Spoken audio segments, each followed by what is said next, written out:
We'll start by slicing up an 8-ounce package of cremini mushrooms. I like to remove the stems so that they sit evenly on the cutting board. It makes for a nice stable base when slicing. Then we're gonna thinly slice all the mushrooms. They don't need to be perfect, you just want a similar thickness so that they all cook at about the same rate. They'll add a really nice rich flavor and texture to the sauce. Using cremini mushrooms just gives you more flavor than using something like a button mushroom. To chop garlic, I like to crush it first. This makes the skin really easy to remove. Then I just give it a quick slice and a fine mince. So this clove of garlic will just give the sauce another layer of flavor. A good way to mince shallots is to treat them like the tiny onions that they are. Shallots are a traditional ingredient to many classic sauces because they add that onion element without being too harsh or too overpowering. So I like using fresh picked thyme leaves in this sauce because to me, thyme and mushrooms just pair so well together. We'll give these a quick chop to make sure that the flavor is evenly dispersed throughout the sauce. And of course, with an old school sauce like this, we're gonna need plenty of butter. You'll typically see pan sauces using tenderloin fillets, but I want to go the beefier route. That's why I'm using the sirloin. By brushing a little oil directly on the steak, we won't have to use any in the pan, which will create a lot less smoke. Be sure to season generously with kosher salt and fresh cracked pepper. You won't regret using sirloin in this dish. It'll add a little bit of texture and flavor that you just don't get out of tenderloins. And don't forget to generously season the other side. A really nicely seasoned steak will create a beautiful crust, which really complements that medium rare interior that we're going for.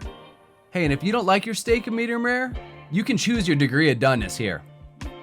We've got the skillet preheated to medium high, so we'll put these directly in the pan and allow to get a hard sear on that first side. I like to press them into the pan a little bit to make sure that they're making good contact, and you don't need to use any oil here since the steaks have already been nicely coated. Once they've seared for a couple minutes, we'll flip and allow the second side to sear for about another 2 to 3 minutes to really develop that crust. And that's what you're looking for, that gorgeous brown crust development. Putting these on a wire rack helps to finish them cooking through evenly and maintain that beautiful crust. We'll get these into preheated 325 degree oven while we build our pan sauce. Of course, we're starting with butter. But man, look at that fond. That's what's gonna give this sauce so much of the beefy flavor, and it'll help you clean up this pan when it's time to wash it.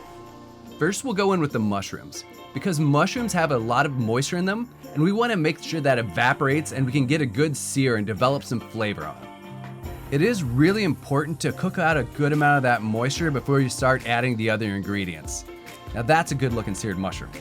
We'll need some more butter for this sauce because the mushrooms absorb so much when they're cooking. And then we got the shallots and garlic. They really add so many layers of flavor to such a rich sauce. Now the final elements of the sauce are unsalted beef stock and heavy cream. Using unsalted stock ensures that you'll be able to control the seasoning of the sauce, and it won't get too salty as it reduces. It's good to control the way you season a sauce by using a touch now and tasting it again after it reduces to see if any more is needed. A rich and creamy pan sauce is such a great way to capture all that flavor that would normally be lost at the bottom of a pan. Here's a trick to know when your sauce is ready.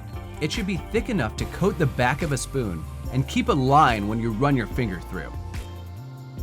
Adding thyme at the end brings a little freshness to the sauce. The sauce comes together in the same amount of time it takes to finish that steak in the oven. We've allowed the steaks to rest for a couple minutes before going on top of this bed of sauce.